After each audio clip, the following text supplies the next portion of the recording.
Thank you for coming out today and for the open forum. And I think we're being joined live. Is that correct? Very good. And so thank you for coming. And obviously thank you for all you do for AT University. And what Dr. Gevitz and I like to do is hold these, try to be on both campuses twice a year, so a total of 4 of these, so we can let folks know what's going on. And we actually did one in Mosdo last year in St. Louis. So try to get down there so they feel they're kind of part of what's going on and they have some of the updated information that you have. So we try to get a lot of information out to you on a regular basis. So we have Still Magazine, which is kind of fun to read and get to. We have iConnect, which is often information that's fairly current and very relative. We have the President's Perspectives, which we try to do 2 or 3 times a year, depending on how the events in the open forum. So we want to make sure that everybody feels like they have the opportunity to learn or ask questions or come together or do so individually. We tried drop-in one-on-ones on the Arizona campus, and we sold out. They were free. But we did a morning where we just had people drop in for 15 minutes with the president. And it could just be coming but to say hello or coming to have a discussion about something that they want to change or do. So we had everything from someone who just had gotten an electric vehicle and was working with us on getting a station for charging, which was kind of cool, to another person who just dropped in and said, hey, listen, I just want you to know the reason I'm at ATSU University is because of all the community service things we do. And that's what brought me here and made me excited about coming to ATSU University. And his wife's now an employee, and they're really about giving back to the community and doing service projects. And then we have everything kind of in between, right? You know, all the normal things that people would come for. So it was kind of fun. So we're trying to set one of these up for here to see if it's something that might catch on this campus, and we'll do one again on the Arizona campus. So you may hear about that. So trying to give a lot of communication. I see Dr. Wilson's here. Hi, Dr. Wilson. Thank you for coming. We appreciate it. If you have anything you want to add or say, that would be great. And any of the other, I know Dr. Gevitz is here, Rick Reeder's here. Do we have any of the other vice presidents here? Yay, Lori, good. I'm sorry, I didn't see you behind him. You know how he's always in the front waving the hand, right? But yes, Lori and Rick. Don, oh, where's Don? Man, great. I know we have a meeting later, so thank you for coming over. So we have some really great folks. So feel free to join in. If you have any questions and directed toward these folks that is appropriate, feel free to include them in today's conversation. I know Rick did a cool demonstration of the 20-year campus plan or 10-year campus plan for the buildings. And thank you for doing that. That was kind of neat to share that with everybody. Very good. So I'm going to be really quick with the slides, I think, depending on how this goes here. All right, now, is there a 50-50? Oh, there we go. All right, that's kind of crazy. Well, around town, you know that it's the 125th anniversary, and this is really kind of, I think, a big deal for AT Still University. But it's not only the anniversary of our campus, it's the anniversary of really the profession, the educational component of the profession. Dr. Still, of course, thought about this years before he opened the school. But this is pretty monumental opportunity for us to get the word out, celebrate, and do some really unique things. So on both campuses, we've started by having, of course, visual recognition of the 125th anniversary. We've worked with the AOA, talked about our opportunities, and we'll review those. We'll be reaching out to other DO schools across the country to share a little bit about the heritage. There's been some great publications this year. There was a great special on women in osteopathic medicine that Dr. Wilson was featured in. I think Jason played a key role in that. So a lot of just wonderful things happening that we want to let you know. Please join in celebrating with us. And so it's hard to get around Kirksville without noticing things. So I want to thank our communication and marketing folks for getting out there proactively. Boy, we tried to get some of the billboards that you drive into and out of town, and those, they're just not available. You know, we thought, well, we'll do one big billboard as you drive in from the south and the north. Those things are booked for years. It's not that they're expensive, it's just that you just cannot get them. So they have that electronic one on Jefferson and Baltimore that we're part of, and so that's kind of neat. And so hopefully we'll see some more things. We'll be talking to merchants about displaying our banner in their window as we get closer to Founders Day and kind of make it a real community feel and celebration. 2 weeks ago, tomorrow, we had a big community celebration. I think we had between 750 and 800 people come. Many of you came, so thank you who came. And we had Truman State's 150 celebration, City of Kirksville's 175 celebration, and ATSU's 125 celebration. So we saw a lot of graduates who happened to be graduates of ATSU, a lot of Truman graduates, and a lot of Truman ATSU graduates. So it was really a special time. We had things for the kids to do. We had great food, great entertainment.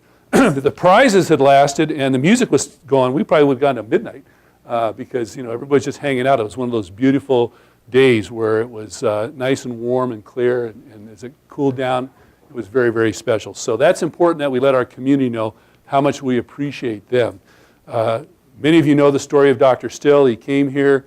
It took a while for them to get going financially. The city was a big partner. And then when the Mosdo initiative started, they raised over $1 million in this community, which is pretty fantastic when you think about some of the resources in this community, but over $1 million to start Mosdo.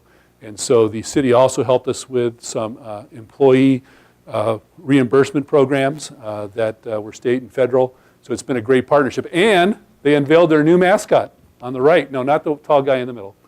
That bird. So it's Kirk. And it is a bluebird for the state of Missouri, and it's the state bird. So you'll see the bird going around from time to time, and it's not a new pet store that's opening. It is the Kirksville mascot. So kind of a fun evening. All right. Oops. Now this is really cool. How many know the Jacksons, Andy Jackson and the family there? So what they've done, so Mrs. Jackson worked with us for many, many years. She's one of those faces that's always smiling. She's high energy. She probably worked in every office in this university, and I think even at Arizona. And so they have this great thing they do each year out on their farm where they have a corn maze, and this is a great thing for kids, right? In this age of legal climates, right, you just don't find this kind of stuff, right? I mean, you're afraid to give out candy on Halloween.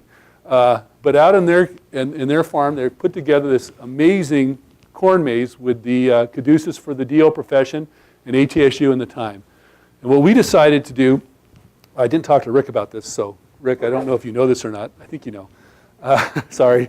What we're doing is for all of our Missouri employees, and certainly if any Arizona employees are here during this time period, so you can encourage them also if they want to go. If you take your ID, it gets you and 3 others into the corn maze. I think it's normally $5. So I mean, it's not even a big thing, just to go out to do it.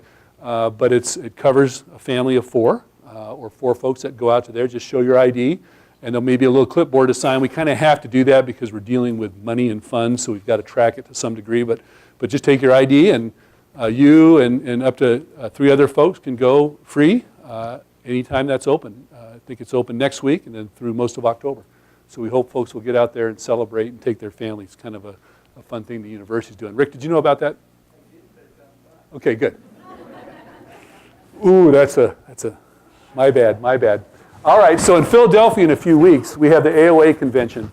And once again, there is an Aoa Convention because ATSU University and KCUM and the previous names all started. There would not be any of this stuff without this. Now over 50 campuses of osteopathic medicine in the country, over 50 campuses in the U.S., 100 worldwide.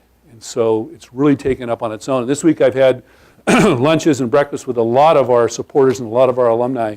And when they hear those numbers, they're just like amazed that kind of came out of here. I was talking to an alumni yesterday, day before at lunch, and he remembered when there were 5 schools of osteopathic medicine when he went to school, and they were deathly afraid that it would be absorbed very quickly. And I think it was low teens when I went to school. And so even though there have been hard times, hard financial times, a lot of DO hospitals closing, a lot of things happen, it seems that every time something that's critical and everybody thinks it's going to be the end, it just rises out of the ashes stronger. And so now with this many schools, this many graduates, over 100,000 practicing DO physicians, I think Norm's in his book is finishing up, we should be proud of what we brought forward. So we have Sean in the middle and 2 of our alums and one of our RDMEs up on the top. In the middle we have one of our RDMEs, Bill. I think I saw you here earlier. I think I saw him. Yep, for coming. He received an award last year, the Grogs, many of you know. Dr. Legorsky and ignore the big guy on the right, and then Dr. Gevitz. And there were quite a few more people that were honored. But that kind of keeps, once again, us out in front with our alumni and with that. So this year at the AOF, we'll be having we're the sponsor, the lead sponsor for the foundation. And so we will have a lot of opportunities to let all the schools, because this is a huge foundation dinner that occurs, and all the students that attend from across the country know about the history and know about ATSU and know that it really cares. And so I think our students are going to be very, very proud. I know our faculty and staff will be very proud. And we'll be featured in the newspaper that comes along with the AOA. The AOA has paid for a large museum presence. Usually we pay for that, and they paid for that. And Jason and his crew have put together an incredible exhibit. And we'll talk a little bit more about that. So we're excited about that coming out. So if you happen to be there, because we do have staff and faculty that go, or if you know someone who's going to be there, please drop by the booth. We have a reception one evening, and then if you're at the foundation, please come by and say hello and at the foundation event. So a lot of neat things. But what's in it for you, right? That's what you want to know. Now, what's going to happen in this area, right? We got some cool, fun things going on. We have that ever exciting boiler room remodel. You know, I can't walk around campus without people telling how excited they are about that boiler room. In fact, we just call it the boiler room, even though I don't know if it really boils anything, right? But this is great. This is moving forward this year, thanks to Rick and the crew. They have got buy-in from the utility, buy-in from the hospital for some cost sharing. And this is really going to help, because if something happens to that thing, I don't know if you remember what happened a few years ago. There's a truck with a generator that comes in, right? And you're lucky to get that thing here anytime soon, and it kind of plugs into your electrical system, but it's not really a solution, right? It's a short-term solution for a hospital or something, but and we would not be able to get those today because of what's happened in Texas and Florida and Puerto Rico. So those wouldn't even be available. If our stuff went down today, we'd be kind of way down on that list of getting a portable, something significantly portable. So that's going to be very, very important, very helpful. And it was identified as one of the top things in that study we talked about earlier. So it's really crucial we do that. The Tapas Campus Center is finally almost, the bottom floor is almost completed. We did the top floor, so if you walk in there, it really looks like a contemporary health club. And now downstairs, it will look like a contemporary health club. We added a family restroom. We've added increased exercise space, a number of different things. Once again, for our employees and students who go out into, who maintain their fitness, this is a real benefit. That would cost you, if you were in Arizona and you joined a club, it would be anywhere from $100 to $200 per month. And so in Arizona, our employees, I think, get taxed on their benefit if they join. Small tax. But because it's not ours, there's a small tax. Once again, much better than what it costs to join the Y on your own. We have the St. Louis Dental Education and Oral Health Center. So we have some things that we're finishing up there as far as office space and research space, and some things that are in the pipeline. Rick and his group are making sure that gets done. And then we have that kind of third floor to dream about. You know, what could we do on that third floor in St. Louis? So lots of great thoughts and lots of great opportunities coming in for that. We're going to do a bookstore remodel. Once again, that bookstore I don't think has been changed since it opened. And we want to make that a place that's a little bit more visual appealing. So when students and guests come on campus, they might find it a little easier. They might go in there and it may be a little bit better presentation. And we're going to do a little bit of remodel along the hallway there, where there'll be some high-top tables and chairs where people can sit down and connect to the internet, recharge, and do some different things. So once again, trying to keep community spaces, collaborative spaces moving forward, and make the campus attractive as I think we've done over the last several years. It's really, I think, looking a lot better. Up in the Library or Learning Resource Center, we have I hope I don't, is it okay to talk about it? The dedication of the Cecil L. Peterson D.O. Reading Room. And if you haven't seen it, it's really, really beautiful and really nice. They have some study and conversation areas. Once again, students learn differently. Some areas that they've dedicated to that. And then, of course, their 3D printing initiative has been incredible. How many have we done just this year with the printing?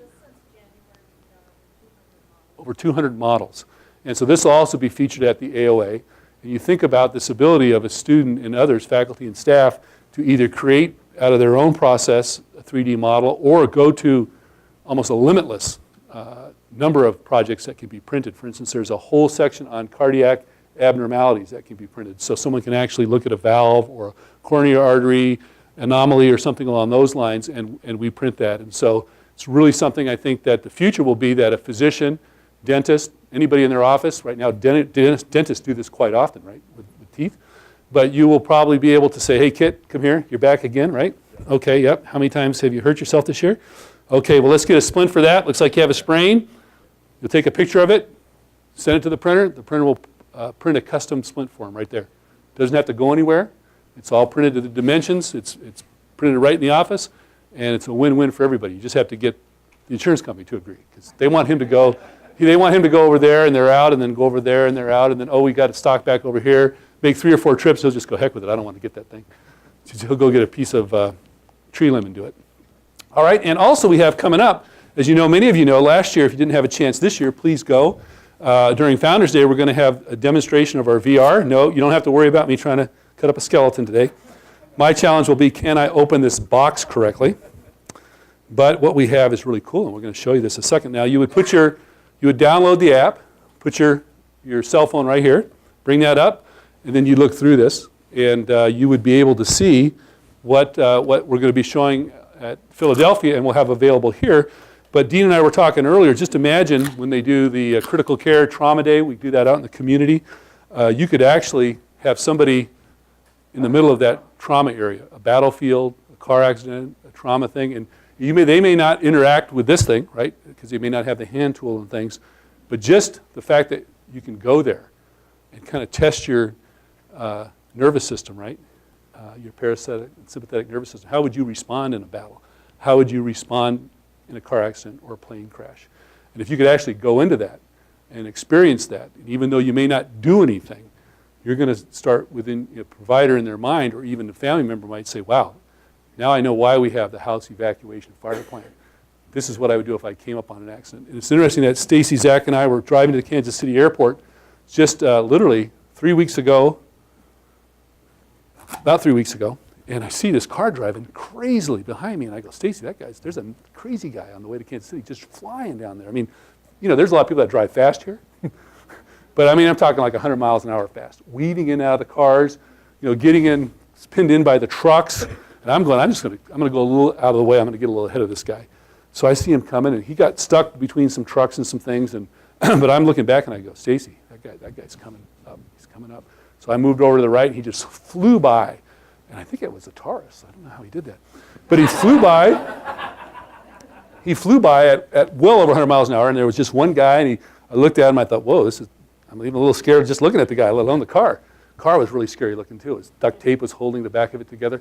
So he flies down, and he's going, and I'm trying to keep up a little bit because I see him going over these hills, and finally I just gave up. I said, I'm never going to catch this guy. Well, sure enough, we come over a hill, and we see this huge plume of smoke going up. And I said, oh my God, how many people has he hit? You know, and I put the flashers on, Stacy, and I'm getting ready to jump out.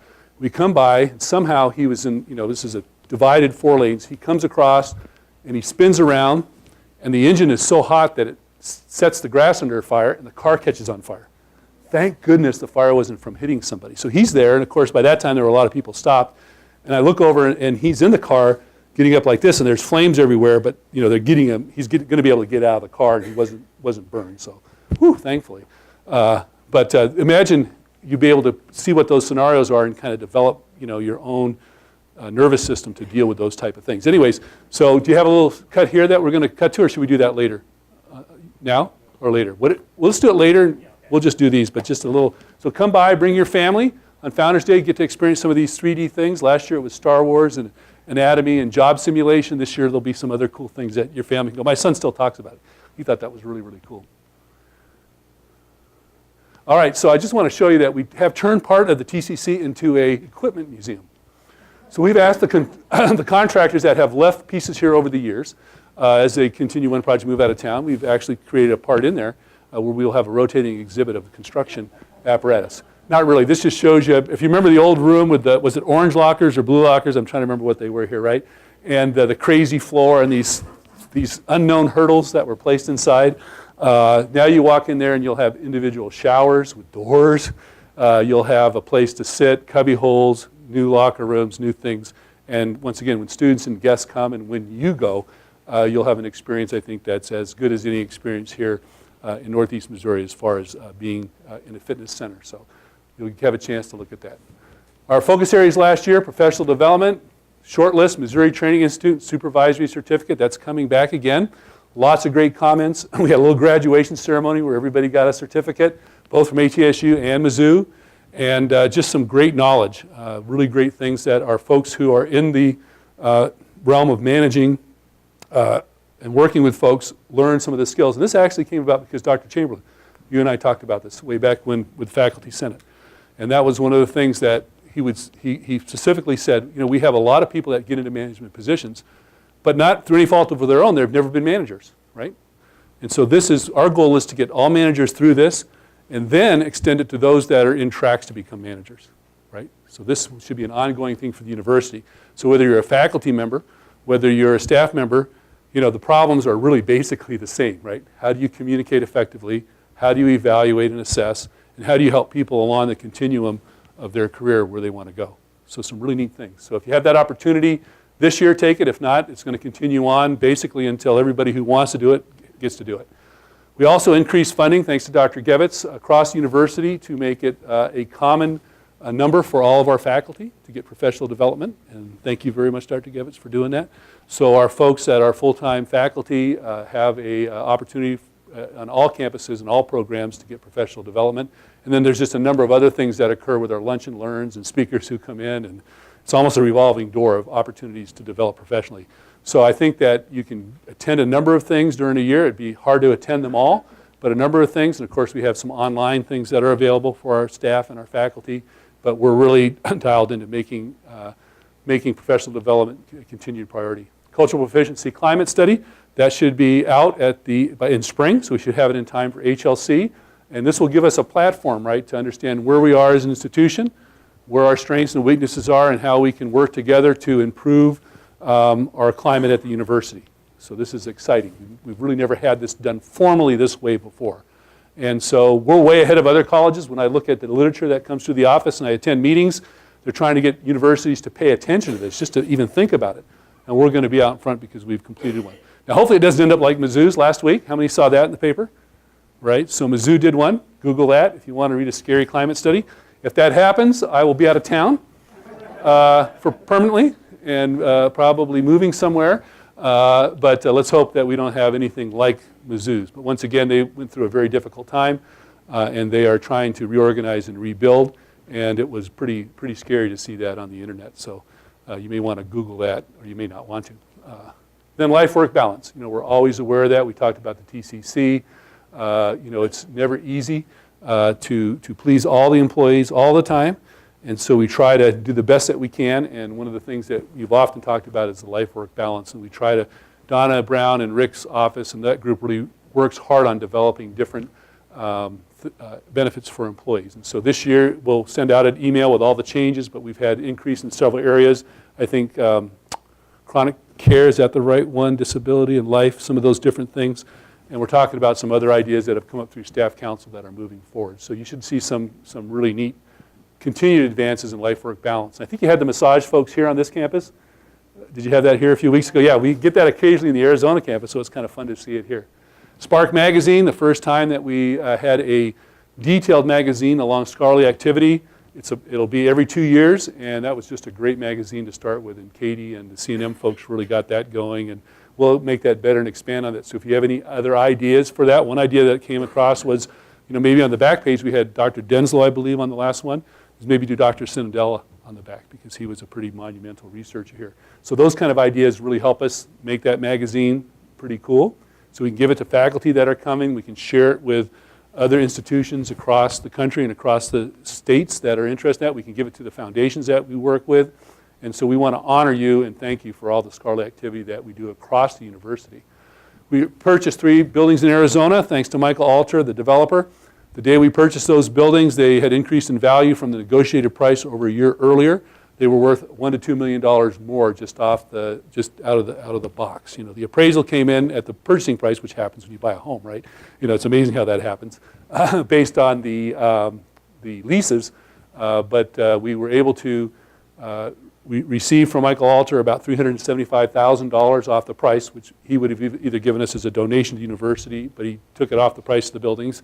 And we now own those 3 buildings in Arizona, which increased our square footage by about 8, 9, 10, 11, about 12 to 15,000 square feet that we now have to develop into. And we get revenue from the big orthopedic group and family medicine group that are there, and we pay less than what our lease was just on the parcel space that we used, which we were happy to do. And so those kind of partnerships are really critical. So we're looking at more partnerships on this campus in Arizona. in which they're win-wins. So the developer and others, it's a win for them. And then after a period of time, we have the opportunity to purchase or do some different things with those assets. So we're always looking for those types of partners and opportunities. Let's see, good. And then Dr. Gevitz gave a great preeminence presentation at the board meeting in Arizona. And if possible, we'd like to have him maybe do that once a year, maybe on each campus, certainly on this campus, and just talk about all the work that our faculty and staff has done to make ATSU preeminent. And the list and the talk was amazing. The board members were, we had former board members and current board members in attendance, faculty, staff, and students. And after that talk, they were just really amazed of all the phenomenal things the university is doing and how we do lead in so many ways. For example, the Community Health Center partnership. We have over 550 students that are getting their clinical training in community health centers. So, I mean, the hospital system couldn't even absorb that many people, right? And then we have a number of things that we are preeminent in doing some things. We had recognition last year of Dr. Wilson and many, many others that they were the person of the year or the physician of the year or, blah, you name it, we had it. All right. This year, ATSU Patient Care Centers. This was amazing. We did a quick audit. Now, this is a low number because we didn't include the new Soma clinic. But we had over 101,950 patient visits last year. So this is going to be one of our priorities this year to, once again, how can we make sure that when somebody comes into the clinic, they know it's a university clinic, right? They may know it by the name, Gutensong, Mosdo, Hearing and Balance, right? But we probably should think of, does the university also, how is its brand, like Mizzou's brand, across our patient care centers?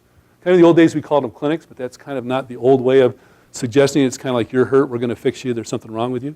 We kind of have a new language, right, that the millennials and the new folks are looking at. So our patient care centers saw over 101,950 patient visits. Now they often come with family, significant others, many people, so think about that. So our deans are working with Dr. Gevitz to make sure that all of our care centers are doing what we would call best practices and that we're synergizing. For instance, we have OMM on both campuses, right? How do we do that? We have 2 dental schools in care. We have a lot of areas that we can have synergy with. We have audiology, and we have OMM, and we have dentistry in Arizona. And so what could those 3 clinics be doing interprofessionally and synergistically, and then with the 2 campuses, right? And our 3rd campus in St. Louis.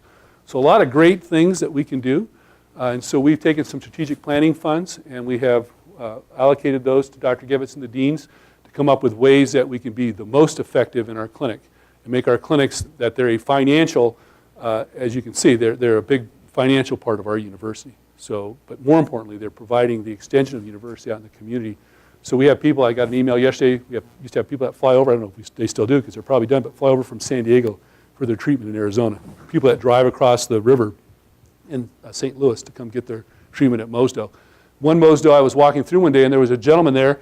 I said, hey, how are you today? What brought you in today? He goes, well, when I was a medical equipment salesperson, I used to call on Kirksville, Missouri. And it was one of the best places I ever went. The physicians and the people there were so amazing that when I heard that you had a dental clinic here, I had to come here and I pay out of pocket and it takes twice as long. But I love it. And so this, that's the kind of reputation that we can have as if we brand our clinics with our schools and as a university. So lots of great opportunities here. And it's one of our strategic initiative goals under education, one of our first goals in our themes of our strategic plan. Higher Learning Commission visit. Boy, Ann, that was perfect how you arrived today. You brought the crazy weather with you. And you're here to talk about and make sure we're on the right path for our HLC visit. Just amazing stuff that everybody is doing. This is a full-on contribution throughout the university. You'll be learning more about it as you see and hear opportunities to learn about the mission. The staff, is it okay if I say this, has a contest going on for those that can memorize the mission. And it will be that if someone from this campus gets a trip to the Arizona campus, and then someone from the Arizona campus gets a trip here, all expenses paid. So your airfare, your hotel, your meals, transportation, just so we make sure that you were understanding, and some folks who haven't had maybe an opportunity to go back and forth get an opportunity to go back and forth. Rick, did I tell you about that one? Okay. Getting myself in some deep trouble. All right. So then this year, IT, and so we've all been reading and hearing about, some of the things that we've been reading about in the news. And so several months ago, when Brian, John, and Norm and I get together, we thought, we really need to think about our IT, not only from an educational perspective, but these 101,000 patient visits, all of your data, all the students' data. So if you read the Wall Street Journal this morning, it talked about, not that you should do that, it talks about the Equifax, what happened there. And it details so far what they know. And it's interesting that they had one of the world's authority on cybersecurity, not Kaspersky. We're getting rid of that. It's an inside joke. But the data was breached, and so one of the world's authorities said, it's not a matter of have you been breached, it's do you know you've been breached, right? It's not a matter of have you been breached. So how many people were identified to date that had their information compromised in the Equifax hack? How many? Give me a number. 143 million households, 209,000 individuals. We only have 325 million people in the country. So basically, 2 out of every 3.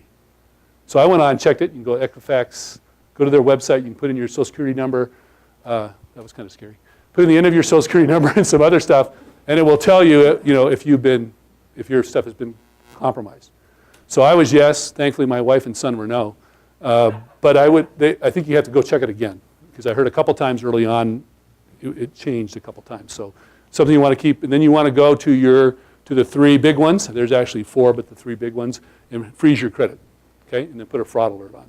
And what they do is they give you a PIN number, so when you go to get a new card or a new mortgage or whatever, you have to it takes about 5-10 minutes to unwind the PIN, but that way nobody else can open accounts for you. We had that in our practice, and people were buying gift certificates in Florida, and we were in Arizona. It wasn't a lot of fun. All right, so IT is really important. And that's just one is the security, but the other is really making sure academically we have all the things in place that we need. And the model for software has changed. So it used to be you bought the software, and then you would buy updates every so much period of time. What they moved to now is more of a subscription model, where you pay a lower upfront cost, but you're paying every year now, right? And so we used to think of this as a non-fixed expense, right? Because you didn't know when those things were going to happen, right? But now we know what it is, and so this becomes a fixed expense to the university. So what Dr. Hurd, Brian, and the teams are doing is they're putting together and working with all the teams internally to develop update the IT strategic plan and then put it into the 5-year pro forma. So we know if Rick's group needs a piece of software, if the different colleges or schools need a piece of software, we can now plug that in a more effective way into the 5-year pro forma. So we know what kind of tuition changes we might need, what other things we're going to need to be able to keep our IT infrastructure updated and as safe as possible. So that's our 3 focus areas, and then we do about 30 other things here related to the strategic plan each year that we try to move forward. Boy, take a breath here. Congratulations, especially on this campus, Dr. Wilson and the KCUM faculty who willingly jumped in and got a hold of Mosdo, and Mosdo is really, really doing extremely, extremely well. Any startup, I've lived through a lot of startups, so I'm kind of used to the kind of up and downs of the startups, but it really is tough on people. It really is hard on you, and every part of this university was affected, from our even facilities folks to the vice presidents to everybody in between. In some way we're impacted by this. But you had your inaugural class graduation, pretty exciting, especially those that were able to attend. Full accreditation without reporting. We're used to that level of performance, but that's not a common thing for startups and new schools.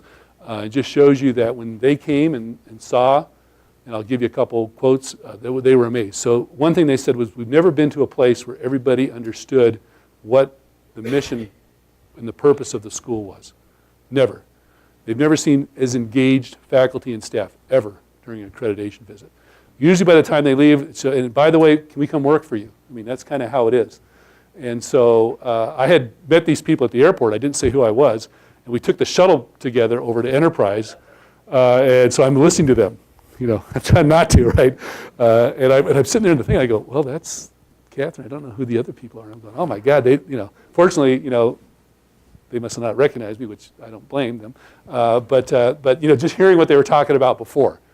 And so they had a guy from USC who's like a world researcher. How we're going to tear those guys up in research. I don't know. And at the end, he's like one of the biggest believers in the whole process. We call John Hurd the research whisperer. But anyways, it worked out really wide. But this is a university-wide accomplishment that the town should be proud of. The state's very proud of. We had Missouri Foundation for Health Community Advisory Group yesterday over at Truman. And once again, this is kind of one of the stars of Missouri, of what's being done to provide great care, jobs, opportunities, in a part of St. Louis that before we started was literally a dirt field with trash and old construction material. First thing we found was an old rail car track when they started doing it. They took it out, gave half of it to the Transportation Museum, and then we recycled the other half. Never hurts to prepare. But anyways, once again, be very proud of this. Oh, good, and really for me, that's it. We'll show the video, and then Dr. Gevitz, and then we'll entertain some questions. Also, remember, you've got the president, you've got the virtual idea website that you can go to if you have some ideas. We had a couple of great ideas last week. And then we also have, if there's anybody that feels there's anything untoward happening, there's also a fraud hotline that you can contact.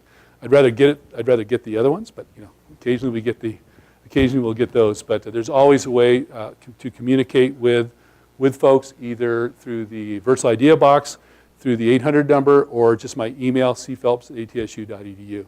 And feel free anytime to contact me. Dr. Gevitz, you want to come up, and they're going to try to get this video up and going if you have some things that you want to say. Dr. Gevitz? Yep. Does this work? Can you hear me? So the last time I did this, same room, same wonderful people, and I made the mistake of calling out departments by name and thanking departments. Never do that. You always leave somebody out. Isn't that right? Oh, that's totally right. Yeah. And so after this wonderful gathering, I was disappointed to learn that I left out communications and marketing. And Kit sent me a picture of himself in the most pathetic look of how could I possibly do that, of just, saying advancement, finance, Don't go there. student services, go and on and on. And how could I leave communication marketing out? Isn't that right, Kit? Oh, yeah. So I will not identify units by name, but it is wonderful being here and interacting with you, and I've never been in a more wonderful environment in terms of an institution trying to move forward and everybody moving along and trying to work towards a common goal. So what I want to talk about, a few things. One is accreditation. It may seem mundane, but it is our lifeblood. There are 14 programs that can be accredited that we have at ATSU and that have been inspected by accrediting bodies, and all 14 have received not only accreditation but the maximum number of years of accreditation. And that's a wonderful achievement for this university. We are now, as the president says, in the midst of HLC accreditation. I'd like to ask Ann to come up for just a minute to give you the progress, because Ann is based in Arizona, but she makes periodic trips to Kirksville and to St. Louis, as the case was during the past year. And just to give you just a brief highlights as to where we are right now. Sure, and I apologize to those of you who heard this last night and those who will hear it Friday, complete with slides. It's important that we are accredited by the regional accreditor, because all of our program and discipline accreditations expect that we are part of an accredited university that's being accredited by an acknowledged regional accreditor. So even though it may not feel as direct and important to you as your COCA might be or your CODA might be, it is, because if we don't make it, it has implications across everything. So it is important, and there's a lot of work going on behind the scenes. Our site visit is scheduled for November, mid-November 2018. We are already working on our self-study, as it's often called. This is called an assurance argument by HLC. And the committee was convened well over a year ago and has been hard at work. In November, we will be going over a completed first draft of the report, 1 full year ahead of when they're coming to visit us. And our intent is that in the spring of 18, we will be sharing that with you so that you can give us feedback as we finalize our data and our details, and look forward to having a very successful visit. The steering committee has 19 people. It represents faculty, administrators, staff, and students.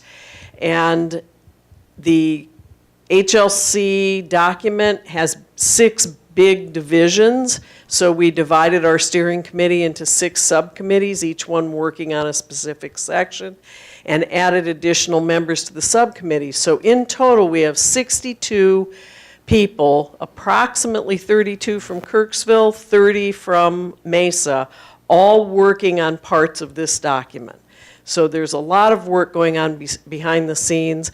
I walk into offices and people try to hide from me now because I keep asking for more information.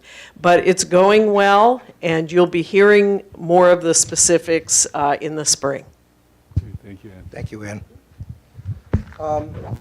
Each year, I receive annual reports from our respective schools, and I just want to go over some highlights from MOSDO, KCOM, and COGS in terms of what has been done this past year, and I'll do the same for the Arizona campus when I'm out there.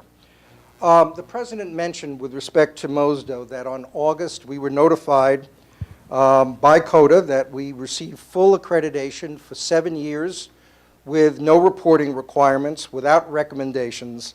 That is an amazing accomplishment. Most of you have been here from the beginning.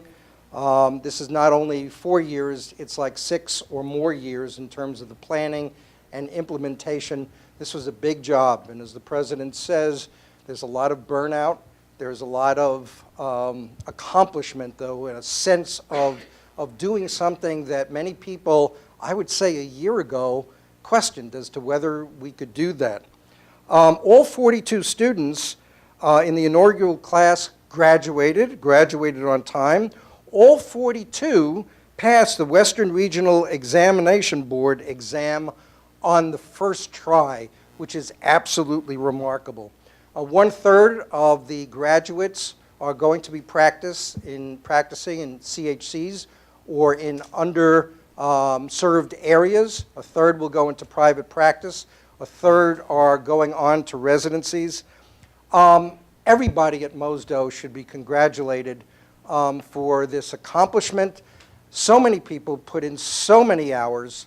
I want to make mention of the Dean, Dwight McLeod, who came in just a little bit more than a year ago. Poonam Jain, who came in less than that. Nika Smith, who's been here for the last 2 years. They just did a remarkable job, as did the staff who put in long hours.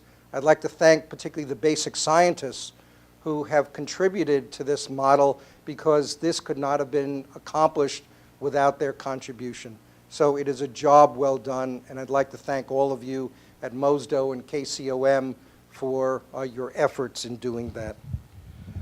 With respect to KCOM, the founding school of osteopathic medicine, being here, I'm working on a 3rd edition of my book, The DO's Osteopathic Medicine in America, published by Johns Hopkins and available for purchase anywhere. But the book, the manuscript will be finished either late this year or early next year, and hopefully will come out in 2019.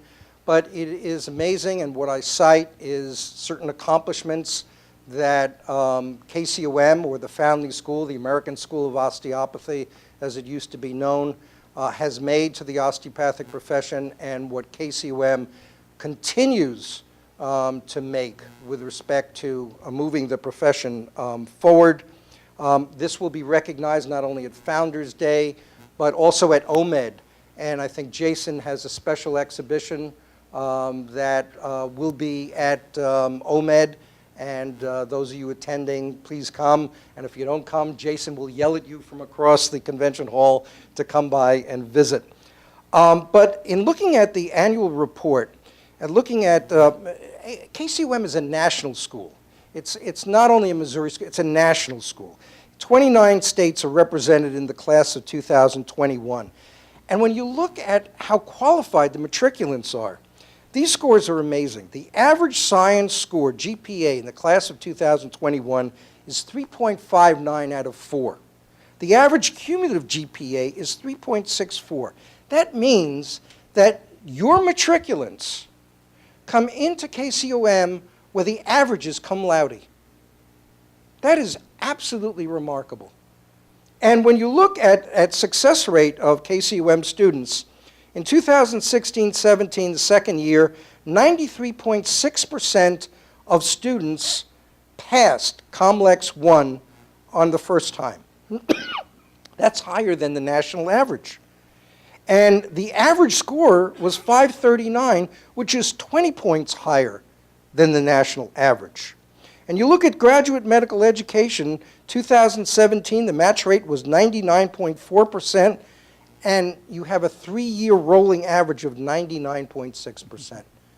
That's absolutely remarkable. And so, you know, to be at a school that is fully accredited is one thing, but you look at these achievement scores, and every year I present to the Board of Trustees the scores for KCOM, for MOSDO, for all of our schools. And all of our schools that take national boards of one kind or another, all of our programs score at or above the national average. And that is in itself remarkable. With respect to COGS, COGS has the most diverse student body. It's an online school, obviously, that has students who have already begun their career. 1,080 students are enrolled currently or have been enrolled in the last reporting period in COGS. For the spring block of 2017, you find that the average age of students in the Doctor of Health Administration was 31. For the EDD degree, it's 41. For the Master of Science in Kinesiology, it's 32, and for the Master of Public Health, 28. So these are individuals who have already begun their career, who are seeking an additional degree, an additional credential, additional set of skills in order to move forward. And in fact, more than 90% of the graduates, when they report, say that the program has done just that in terms of moving them forward. So the other aspect of COGS that they've done in the past year, they've been approved for candidacy status for the Quality Matters program, so that they are looking at certifications of online program design, online teaching support, online learner support, online learner success. So all of these elements with respect to our schools are such that we can all be proud of the institution that we're at, because we are moving forward. We are producing the type of graduates, as the president likes to say, that this country needs, and we're doing so, and I just want to thank all of you collectively and not mention any individual group. Thank you very much. Thank you. Thanks, Dr. Gevitz. Keep that. We did have, I want to give a shout out to Dr. Altman, who was during a period of time where there was a heat wave down in St. Louis, and I would call him up, and of course his air conditioning was failing at the apartment you were staying, but stepped in during a critical time for MOSDO. And I can guarantee you, if that didn't happen, I don't think we would once again be celebrating full accreditation. So Dr. Altman was there. Also, you may have missed it because I really didn't mention it. There was a kind of a slide there with some really cool blue t-shirts. And so we also are sponsoring all of our employees who do the fun run on Founders Day. So we're going to pick up your registration fee, and you get a cool t-shirt. Now, if you're like me, you know, I can barely spell 5K, and I'm a walker and cycler. I won't run, but all volunteers. If you just volunteer, you get one of these cool 125th anniversary t-shirts. So that's out there for all of you. Once again, a kind of a gift from the university to our employees. So Whether you run or volunteer, as long as the email says by certain dates you sign up, you get the freebie 125th anniversary cool T-shirt. So thank you for those that are interested. Questions? Dr. Gevitz, you want to come back up? Any questions? We have a couple minutes, and then we'll show that video at the very end. These guys are probably like going, this guy is jumping all over the place. At least he doesn't have that skeleton this year when he almost fell. But good, good. Any questions about things? Really? Okay. Such a nice Midwestern group. I just want to know if Kit is going to send me any more pictures. Yeah, absolutely. Very good. All right, we'll be here available afterwards. So just come on up. We'll end with this 360 kind of cool video. Once it's got AT still, so people let it roll. So this is a special camera that does a 360. When you look down, there's a thing that covers the camera. But when you have this on, you really feel like you turn around, you're in the middle of the plaza here, and you'll see some other areas, and you'll see the students literally walk by. Now don't try to go out and touch them because you'll fall over. And don't move too far, you'll hit the wall. But this is going to allow folks at AOA to be on campus. Many of these alumni haven't been for years and years and years. And so they're going to be here. They're going to be in the area where we have the museum and the first school and the cabin. They're going to be able to go to downtown and stand on the corner where the ATSU statue is and do a 360 view of downtown, see people walking and cars going by in downtown, and they're going to get to meet AT Still. That's not her. Is AT Still on this one, Dean? Okay, so AT Still is going to come up, and AT Still is going to give the tour. So he literally appears out of the first classroom. So you'll see some really cool stuff. So this is something. This doesn't really come across well on this. It looks like my bedroom, but other than that, it'll be a cool experience. So on Founders Day, if you can drop by, Dean, I think you're going to have that on Thursday and Friday. It'll be down in where will that be located, Dean? Sorry about that. In the museum exhibit area. So come by and bring your family and try these things on and see where VR is going to take us. I think, once again, in healthcare, AI, VR, neural networks, and virtual visits are really going to be the only way that we're going to be able to take care of the growing aging population in the United States in the next 15 to 20 years. So even less than that. 10, oh, there it is. So you're literally, when you have this on, you look up, you look down, you look left, you're right. There's poly eyes. You can get a haircut. It's all right there, and you just kind of go around there. And same thing when you go out to the grave site. You see the traffic is going by you over the hill, and it really is an immersion experience. And I want to thank Dean and his group for being innovative, very, very innovative. And we challenged them about 9 months ago to say, hey, we'd like at the AOA for people to be able to meet AT Still. And they said, how's that going to happen? And they quickly figured it out, and yesterday filmed the interaction with our student, I think, who...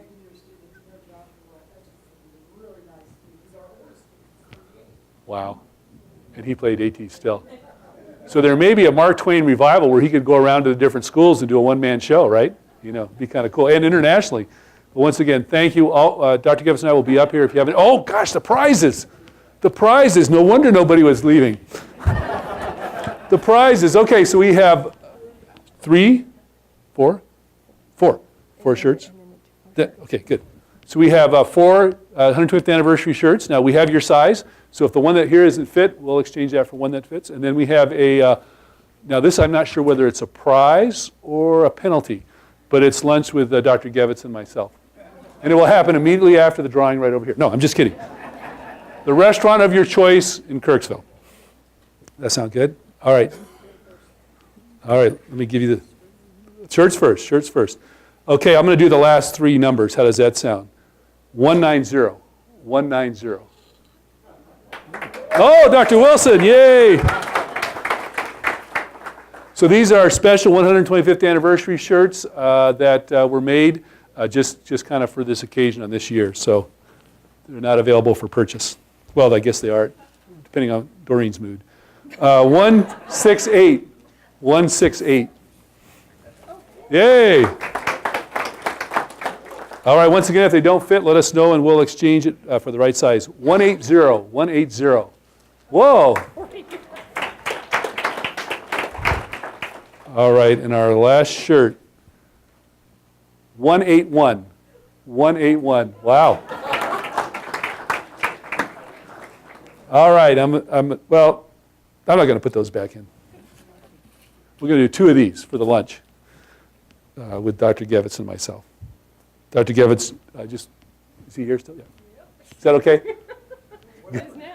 205. 205 would be the first one. Hey, great. And a round of golf. No, just kidding. All right, I'm going to have you mix those up. So.